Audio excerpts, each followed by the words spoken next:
નમસ્કાર, હું છું પ્રિયા અને તમે જોઈ રહ્યા છો જનતા કી જાણકારી ન્યૂઝ। નજર કરીએ આજના સમાચાર ઉપર। જૂનાગઢના તાલુકાના ચૂડા ગામે ખૂબ જ પૌરાણિક શ્રી આંબે ભગતની જગ્યામાં સોળસી ભંડારા મહોત્સવનું આયોજન કરવામાં આવ્યું। ભેસાણ તાલુકાના ચૂડા ગામે ખૂબ જ પૌરાણિક અને પવિત્ર સંત શ્રી અંબે ભગતની જગ્યામાં સંત શ્રી બચુબાપુ, ગુરુ શ્રી ડાયાબાપુ તારીખ 10/8/2017ના રોજ ગુરુચરણ પામેલા હતા અને સંત શ્રી ગોવિંદ બાપુ, ગુરુ શ્રી કરસન બાપુ તારીખ 22/5/2025ના રોજ ગુરુચરણ પામેલ હતા।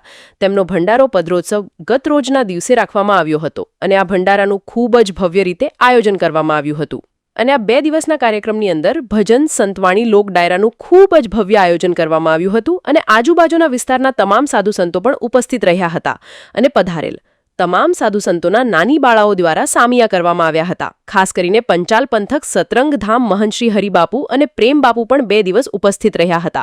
આ તમામ સાધુ સંતોની હાજરીમાં વિધિ વિધાન સાથે સમાધિ પૂજન અને જગ્યાની પરંપરા પ્રમાણે બુઢેશ્વર મહાદેવને લુદરી જારણ કરવામાં આવી હતી અને આ 2 દિવસ દરમિયાન ગામના તમામ લોકોને પધારેલ મહેમાનો અને સેવક સમુદાયનું મહાપ્રસાદનું ખૂબ જ સુંદર આયોજન કરવામાં આવ્યું હતું। આ 2 દિવસ દરમિયાન આશરે 8 થી 9,000 લોકોએ મહાપ્રસાદ લીધો હતો અને આ 2 દિવસના મહાપ્રસાદના દાતાશ્રી બનવાનો લાવો ધીરુભાઈ ગોવિંદભાઈ ગજેરાને મળ્યો હતો। આ કાર્યક્રમ દરમિયાન મંડપ સર્વિસના દાતાશ્રી બનવાનો લાવો વિનુભાઈ નાનજીભાઈ રાખોલિયાને મળ્યો હતો અને ભજન સંતમાળીના દાતા નામદાર દરબાર સ્વર્ગવાસ શ્રી પૂજાવાળા એભલવાળા અને રાજ પરિવારને મળ્યો હતો।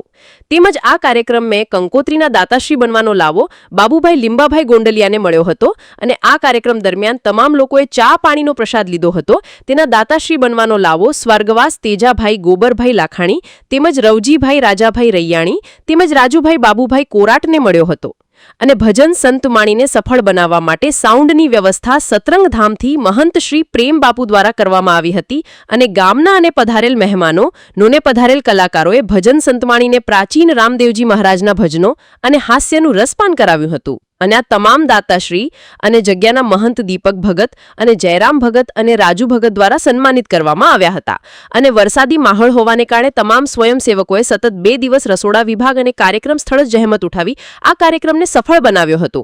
તે બદલ જગ્યાના મહંતશ્રી દ્વારા તમામ સ્વયંસેવકો અને ગામના તમામ લોકોનો આભાર વ્યક્ત કર્યો હતો।